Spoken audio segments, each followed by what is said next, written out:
Hola amigos, en esta ocasión traigo la segunda consolación del libro de las consolaciones en la filosofía de Alain de Botton. La consolación de esta ocasión es la consolación para la falta de dinero. En esta parte del libro y la consolación que estamos haciendo referencia va conectada con el filósofo Epicuro. 341 a.C., la fecha en que nace Epicuro, y él tenía una frase que decía: el gozo es el principio y el fin de una vida dichosa.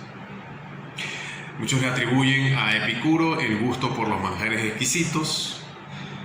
También se hacía referencia de que él obtuvo dinero de personas que tenían recursos y fundó su propia institución filosófica para promover la felicidad. Y bueno, incluso hubo gente que hizo injurias acerca de esto. Decían que cosas como que vomitaba de tanto que comían o se deleitaban de manjares, terminaban vomitando para volver a comer, o escenas y cartas obscenas cuando estaba borracho, ¿no? Sin embargo, a pesar de las injurias, Epicuro pudo mantener más adeptos, un crecimiento de adeptos a su filosofía. En temas de la felicidad, Epicuro daba a entender que somos torpes en el momento de cuestionarnos qué nos da felicidad, ¿no? Siempre solemos dar, según Epicuro, respuestas torpes. Y la idea de esta filosofía era dar un poco esa pauta para poder cuestionar qué son las cosas que nos dan felicidad. Y como en la consolación anterior, la idea también acá es de que la filosofía tiene que ayudar a cuidar y a mejorar e incluso a sanar el espíritu, ¿no? Así como la medicina está destinada a curar la salud física, la filosofía se encarga de mejorar las condiciones del espíritu, ¿no? Sacar esas afecciones del alma, y lo hace mediante el análisis o la interpretación de las congojas o los problemas que nosotros tenemos, ¿no? Entonces, plantear qué está erróneo dentro de nuestros deseos o de nuestras congojas es lo que daría resultado como la felicidad. Y nos impulsa a no darnos respuesta a las primeras emociones o a los primeros impulsos, sino que plantearse cuál es la racionalidad de los deseos o la supuesta receta de felicidad que tenemos, ¿no? Entonces, diagnosticar ese impulso, ese malestar que puede ser, mediante el análisis o la filosofía que él promueve, es lo que nos ayudaría a identificar cuál es el origen o el remedio que da origen a la felicidad. De las cosas que se mencionan en respecto a sus manjares, él siempre prefería, por ejemplo, para dar un ejemplo, las comidas más sencillas, el agua en vez del vino, porque los placeres o la felicidad, si lo queremos ver directamente como felicidad, no está plagada o llena de cosas caras, sino de cosas sencillas bien aprovechadas, ¿no? Él tenía una lista de las adquisiciones, se lo puede llamar así, para la felicidad. Dentro de su lista estaba primero la amistad. Dice que no hay nada más dichoso para la vida de nosotros que la amistad, o sea, lo más importante en alcanzar, porque existimos cuando alguien sabe de nosotros, cuando alguien se interesa por nuestra persona, por nuestro ser, nos reflejamos en ellos.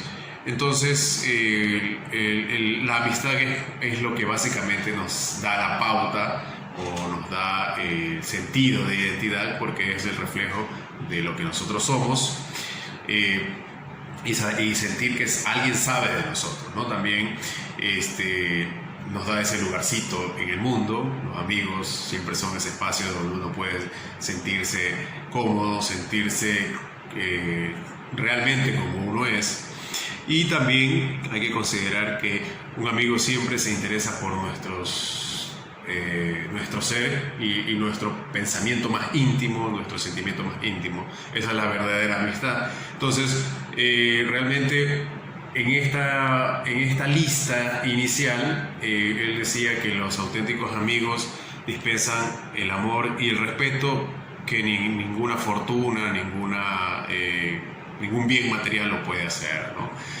Además, él decía que la amistad se debe promover continuamente. Incluso él decía que no es bueno comer solo. Tener una comida solo es un desperdicio de tiempo.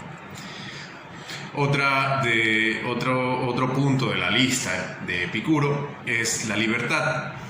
Pero él hablaba de la libertad de esa cárcel de la rutina o incluso de la política, ¿no?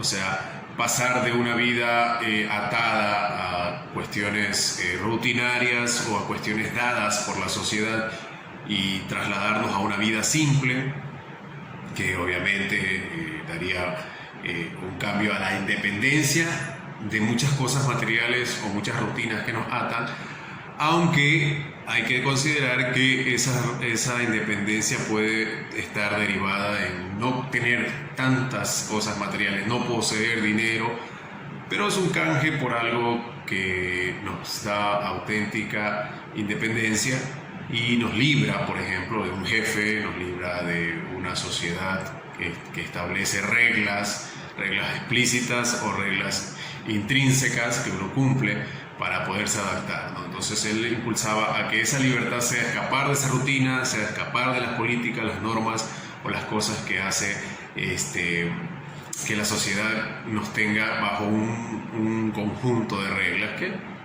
al final no es una libertad realmente. Y también hablaba de la comida. Lo más agradable no es lo abundante, sino lo que genere un placer dentro de nuestros gustos.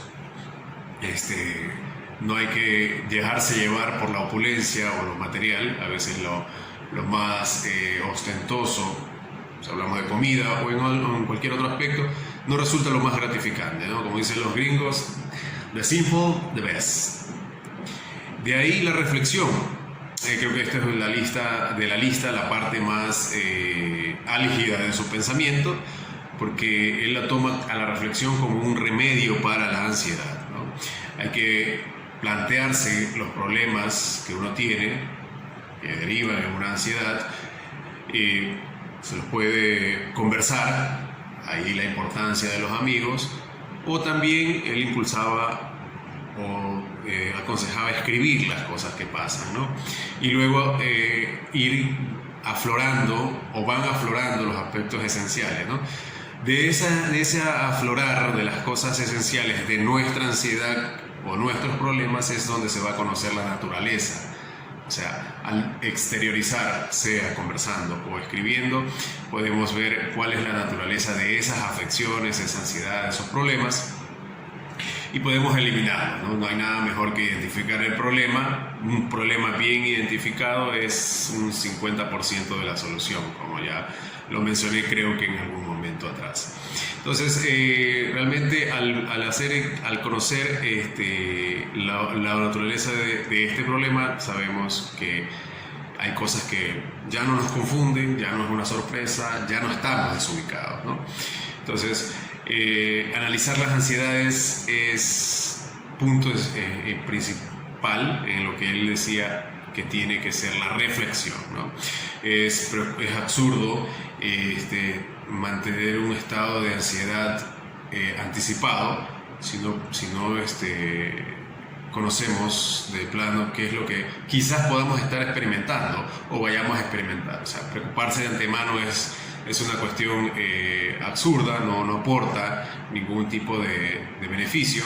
A veces hay cosas que ni siquiera van a ocurrir, ¿no? Pero por la expectativa, ni siquiera vamos a vivirlo, pero por la expectativa de que nos pase, vamos a estar enfocados en una ansiedad o un problema, ¿no? Entonces la reflexión va por ese camino, analizar los motivos de la ansiedad. Y bueno, también dejarse de preocupar por cosas materiales. A veces, ¿de qué sirve el dinero si no tienes amigos? o no tienes la libertad, por ejemplo, para disfrutar de cosas que tienes, ¿no? Eres esclavo de algunas cosas que te atan a problemas o a reglas que tienes que cumplir, pero con las que no estás de acuerdo, ¿no? Entonces él categorizaba estas necesidades, estas cosas que aparentemente necesitamos para ser felices y que debemos reflexionar qué tanta realidad existe. Hay la categoría de lo natural y necesario, o sea, las cosas que realmente tienen importancia, por ejemplo, los amigos, la libertad, la reflexión, la comida, el cobijo. Esas son cosas que son naturales, obviamente, y son necesarias. Hay otras cosas en la segunda categoría, lo natural pero no necesario o innecesario. Una mansión, banquetes o sirvientes, gente que le esté haciendo las cosas a uno, son necesarias en son cosas de naturaleza humana, ¿no? Todos queremos tener una casa muy cómoda, disfrutar de banquetes o tener gente que nos haga cosas. Puede ser natural del ser humano, pero no es una cuestión indispensable, ¿no? Y ni natural ni necesario. La fama, el poder. La fama puede causar estrés, ansiedad. El poder, al igual, también puede dar satisfacciones momentáneas, pero también genera responsabilidades o ansiedades respecto a mantener ese poder, ¿no? Entonces, el enfoque de su felicidad es identificar estas categorías de necesidades y tener la menor cantidad de dolores o de padecimientos, ¿no? Lo sencillo da una satisfacción casi similar a lo caro. Todo lo que debemos enfocarnos es, si lo caro cuesta un dolor muy fuerte, entonces realmente no va a dar la satisfacción o la felicidad que nosotros buscamos, ¿no? Entonces las cosas sencillas pueden dar un beneficio mucho mayor que las cosas caras. También depende de cómo lo consigas, ¿no? Siempre hay que cuestionarse qué sucede si no cumplimos nuestros deseos. Las necesidades o los deseos pueden estar cercanos a una realidad que se puede alcanzar, pero si no, tenemos que plantearnos la idea: ¿qué pasa si se cumple o no se cumple el deseo? Ahora, la interpretación final, ya del punto de la reflexión, es que a veces las cosas que nosotros buscamos materialmente es la carencia o el reflejo de una carencia psicológica. Por ejemplo, hay gente que opta por una estantería nueva, una alacena o algún rack donde ordenar sus cosas, y quizás el sentimiento en sí es un deseo de reorganizar las cosas, que no son precisamente las cosas materiales, sino cosas mentales, ¿no? Entonces hay necesidades materiales que se crean a partir de una carencia psicológica. Por ejemplo, hay gente que puede tener un vehículo que le sirve, pero dice: yo quiero comprarme un Jeep, por ejemplo. Entonces eso puede ir atado quizás a una necesidad de libertad, ¿no? de salir, de explorar, ¿no? Y pudo haberlo visto también en una propaganda o comercial donde se muestran vehículos de ese estilo, entonces asociados a una libertad que quizás no se puede conseguir netamente con algo material, porque la libertad depende de un aspecto de las necesidades que se satisfacen o la cantidad de carencias que tenemos, ¿no? Podemos tener muchas cosas, pero si carecemos de cosas que nos llegan a la parte psicológica o al alma o al corazón o a los sentimientos, entonces esa libertad se ve coartada, ¿no? Por ejemplo, hay gente que compra un abrigo, por ejemplo, y lo que necesita realmente es el abrigo de los amigos, ¿no? Entonces, esa es la idea de Epicuro, ¿no? A veces las cosas materiales queremos que sean los que compensen cosas psicológicas o sentimientos que tenemos dentro.